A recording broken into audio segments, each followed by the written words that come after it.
తాకట్లో ఉన్న మీ బంగారాన్ని విడిపించి ఆ రోజు ఆన్లైన్ రేటుకి కొంటాం. Sharma gold company. వాగర్థావివ సంపృక్తౌ వాగర్థ ప్రతిపత్తయే జగతః పితరౌ వందే పార్వతీ పరమేశ్వరౌ. ఆదిత్యాయ చ సోమాయ మంగళాయ బుధాయ చ గురుశుక్ర శనిభ్యశ్చరాహవే కేతవే నమః. శృంగేరి జగద్గురు పీఠాధిపతులకి, కంచి పీఠాధిపతులకి నమస్కారములు తెలియజేసుకుంటూ కార్యక్రమాన్ని ప్రారంభిద్దాం. వీక్షించేటువంటి ప్రేక్షకులకి ఒక ముఖ్య గమనిక. అనేక మంది తమ యొక్క ప్రశ్నలని కామెంట్స్ రూపంలో తెలియజేశారు. కొంతమంది మెసేజ్ రూపంలో కూడా పంపించడం జరిగింది. అందులో ప్రధానంగా గమనించింది ఏంటంటే, ఎలాగో జన్మించిన నక్షత్రము, ఆ నక్షత్రాన్ని బట్టి ఒక రాశి ఉంటుంది, ఆ రాశి ప్రకారము మేము చూసుకోగలుగుతున్నాం. కానీ మా పెద్దలు వాళ్ళకి డేట్ ఆఫ్ బర్త్ అనేటువంటిది తెలుసు, కానీ అలాగే ఏ సంవత్సరంలో పుట్టారో తెలియదు. మరి అటువంటి వాళ్ళు కూడా చూసుకోవాలంటే ఎలా అనేటువంటి ఒక ప్రశ్నని తీసుకురావడం జరిగింది. కాబట్టి వీళ్ళందరినీ కూడా దృష్టిలో పెట్టుకొని, ఇప్పుడు ఏ నక్షత్రము ఏ రాశి వాళ్ళైతే జన్మిస్తారో ఆ రాశి మరియు ఒక మంత్లో ఒక డేట్ నుంచి ఇంకొక డేట్ మధ్యలో పుట్టినటువంటి వాళ్ళు ఒక రాశికి చెందిన వాళ్ళుగా మనకు తెలియచేయడం జరుగుతుంది శాస్త్ర ప్రకారము.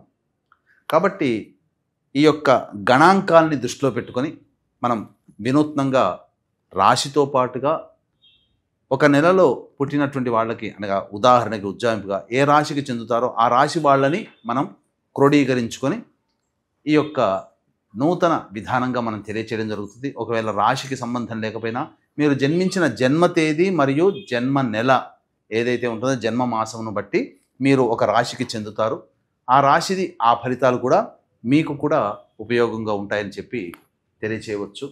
అలాగే ప్రస్తుతం గమనించుకున్నట్లయితే ఈ యొక్క ద్వాదశ రాశుల వారికి సంబంధించినటువంటి శుభ అశుభ ఫలితాలు అనేటువంటివి మీకు క్లుప్తంగా తెలియచేయడానికి ప్రయత్నం చేస్తాను. ఇక వివరాల్లోకి వెళ్ళిపోదాం. 16 ఆగస్టు నుంచి 31 ఆగస్టు వరకు ధనుస్సు రాశి, అంటే ధనుస్సు రాశిలో మూల 1, 2, 3, 4 పాదాలు, పూర్వాషాఢ 1, 2, 3, 4 పాదాలు, అలాగే ఉత్తరాషాఢ 1వ నక్షత్రం 1వ పాదంలో జన్మించినటువంటి వాళ్ళు ఈ యొక్క ధనుస్సు రాశికి చెందిన వారుగా అవుతారు.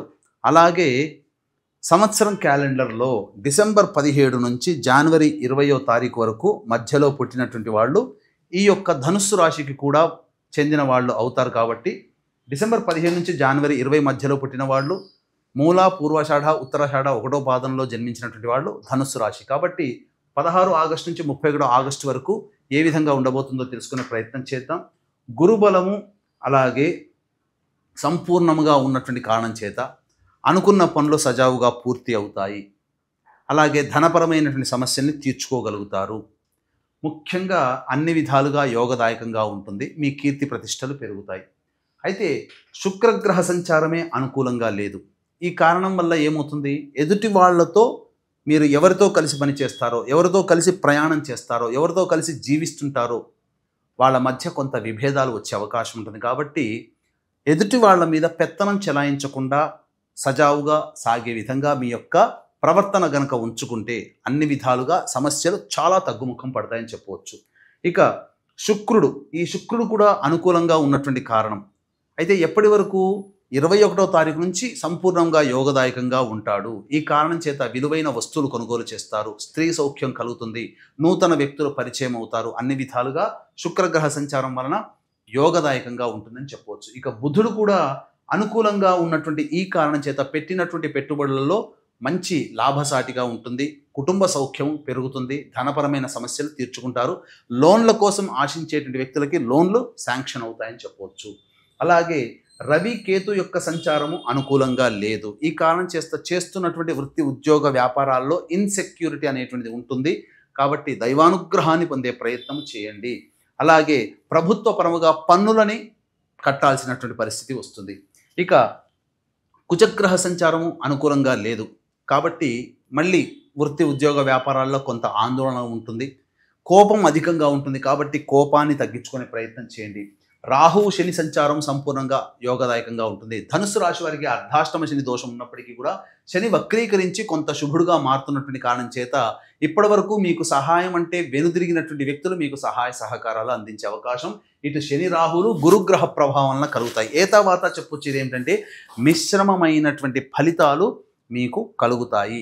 అన్ని విధాలుగా యోగదాయకంగా ఉంటుంది. ఈ రాశిలో జన్మించినటువంటి స్త్రీలకి 21వ తారీఖు నుంచి మీ మాట వేదవాక్కుగా కుటుంబ సభ్యులు ఇంటా బయట మీ మాటని వినడం ద్వారా మీకు ఆనందాన్ని కలగజేస్తారు. అలాగే మీకు గౌరవ మర్యాదలు పెరుగుతాయి. అన్ని విధాలుగా యోగదాయకంగా ఉంటుంది. ధనపరమైన సమస్యలను తీర్చుకుంటారు. విలువైన ఆభరణాలు కొనుగోలు చేసే అవకాశం ఉంటుంది. మీరు సౌఖ్యవంతమైన జీవితంలో మీరు ఉంటారు. మానసిక శారీరక ఒత్తిడి నుంచి బయటపడతారు. మెల్లమెల్లగా సమస్యల నుంచి మీకు ఉపశమనం లభిస్తుందని చెప్పవచ్చు. అలాగే ఈ యొక్క రాశిలో జన్మించినటువంటి ఉద్యోగస్తులు వేరే సంస్థల్లో ఉద్యోగం మారడానికి సమయం అనుకూలంగా లేదు. ఇక రెండవ పాయింట్, నిరుద్యోగస్తులు బాగా కష్టపడితే తప్ప ఫలితాన్ని పొందలేనటువంటి పరిస్థితి. ఇక వివాహ సంబంధమైనటువంటి విషయాల్లో పెద్దవాళ్ల సహాయ సహకారాలు సలహాలు పాటిస్తేనే మీకు వివాహ సంబంధాలు అనుకూలంగా ఉంటాయి. 21వ తారీఖు నుంచి అన్ని విధాలుగా యోగదాయకంగా ఉంటుంది. సంతానం కోసం ఎదురు చూసేటువంటి వ్యక్తులకి చక్కటి శుభ సమయంగా చెప్పవచ్చు. మంచి సంతానం కలుగుతుంది. అన్ని విధాలుగా యోగదాయకంగా ఉంటుందని చెప్పవచ్చు. అయితే ఈ యొక్క వీక్షించేటువంటి ప్రేక్షకులకి గమనిక, ఈ సంబంధించినటువంటి శ్రావణ అమావాస్య మహామహిమాన్వితమైనటువంటిది. మళ్ళీ ఇంకొక వచ్చే శ్రావణ మాసం కోసం ఎదురు చూడాల్సిందే. ఎందుకంటే చతుర్దశి అమావాస్య కలిసి ఆశ్లేష నక్షత్రం ఉన్నటువంటి రోజున మీ జాతకరీత్యా అంటే ప్రతి వ్యక్తి కూడాను ఎన్నో ప్రయత్నాలు చేస్తుంటాడు. ఆ ప్రయత్నాల్లో అన్ని ఆటంకాలే, అన్నీ దగ్గర దాకా వచ్చి వెనక్కి వెళ్ళిపోతాయి. ఇంటర్వ్యూలు కానీ ఉద్యోగాలు కానీ ఏదైనప్పటికీ కూడా. అలాగే ఎన్ని పూజలు చేశామో ఫలించట్లేదు, దేవుడు లేడనే స్థాయికి. అలాగే నిజాయితీగా ఎంత కష్టపడ్డా ఆ కష్టపడ్డ ఫలితాన్ని పొందలేకపోవడం, పెళ్ళిళ్ళు కాకపోవడం, సంతానం కలగకపోవడం, దాంపత్య సమస్యలతో బాధపడుతుండడం, ఒకటా రెండా అన్ని సమస్యలే చుట్టుముట్టూ ఉంటాయి. ఏ సమస్య పరిష్కారం కాదు. అన్నిటికంటే మించి ధనవంతులు కావాలనే కోరిక కలగానే మిగిలిపోతుంది. అన్నీ దగ్గర దాకా వచ్చి వెనక్కి వెళ్ళిపోతాయి. ఇటువంటి వాటికి ప్రధానంగా మీ కుటుంబంలో పితృదోషం ఉన్నట్టే లెక్క. పితృదోషం అంటే తండ్రి వైపు 6 తరాలు, తల్లి వైపు 3 తరాలలో ఏవైనా దుర్మరణాలంటే road accident, fire accident, suicide attempt, నదిలో బావిలో పడి చనిపోవడం, ఇంట్లోంచి వెళ్ళిపోవడం, లివర్ ఫెయిల్యూర్, కిడ్నీ ఫెయిల్యూర్, క్యాన్సర్తో చనిపోవడం, 60 సంవత్సరాల లోపల ఏ విధంగానైనా చనిపోయినా, పెళ్లి కాకుండా చనిపోయినా, పిండ ప్రదానాలు పెట్టకపోయినా, ఇవన్నీ పితృదోషాలు అంటారు. ఇట్టి పితృదోష నివారణకి మన పీఠం ఆధ్వర్యంలో గత 12 సంవత్సరాలుగా ఎన్నో కార్యక్రమాలు, వేల మందిని జీవితాలు బాగుపరిచిన సంఘటనలు ఉన్నాయి. కాబట్టి శ్రావణ అమావాస్య రోజున మహామహిమాన్వితమైనది కాబట్టి ఈ 22వ తారీఖు రోజున చేయించడం జరుగుతుంది. 20వ తారీఖు లోపల మీ గోతనామాలు నమోదు చేసుకోవచ్చు. 21న బయలుదేరుతాం. 22న కార్యక్రమం జరిపించుకొని మళ్ళీ తిరిగి 23వ తారీఖుల్లో వస్తాం. అవకాశం ఉన్న వాళ్ళు ఈ కార్యక్రమంలో నమోదు చేసుకోదలిచిన వాళ్ళు కార్యక్రమ తదనంతరం కాంటాక్ట్ చేసి పూర్తి వివరాలు తెలుసుకోవచ్చు. ఇక రోజువారీ కార్యక్రమాలలో భాగంగా 16 నుంచి 31వ తారీఖు వరకు ఏ విధంగా ఉండబోతుందో తెలుసుకునే ప్రయత్నం చేద్దాం. 16వ తారీఖు రోజున సంతానం మూలకంగా ఖర్చులు సమస్యలు పెరుగుతాయి. వృధా కాలయాపన జరుగుతుంది. అలాగే జాతకరీత్యా జాగ్రత్తగా ఉండాల్సినటువంటి పరిస్థితి. 17, 18, 19, 20 ఈ తేదీలలో అన్ని విధాలుగా యోగదాయకంగా ఉంటుంది. ముఖ్యంగా రాబడి పెరుగుతుంది. రాని బాకీలు వసూలవుతాయి. సమస్యల్ని పరిష్కరించుకోగలుగుతారు. ఖర్చుకు మించిన ఆదాయం లభిస్తుంది. సంతోషంగా జీవిస్తారని చెప్పవచ్చు. 21, 22, 23, 24, 25 ఈ తేదీలలో మానసికమైనటువంటి ఆందోళన అధికంగా ఉంటుంది. అలాగే ఆస్తికి సంబంధించిన పంపకాలు చర్చకు వస్తాయి. ఏ పని ముందుకు సాగదు. అలాగే ఒక ఆందోళన అంటే జిగ్జాగ్ లాగా ఉంటుంది. నిర్ణయం తీసుకోలేకపోతారు.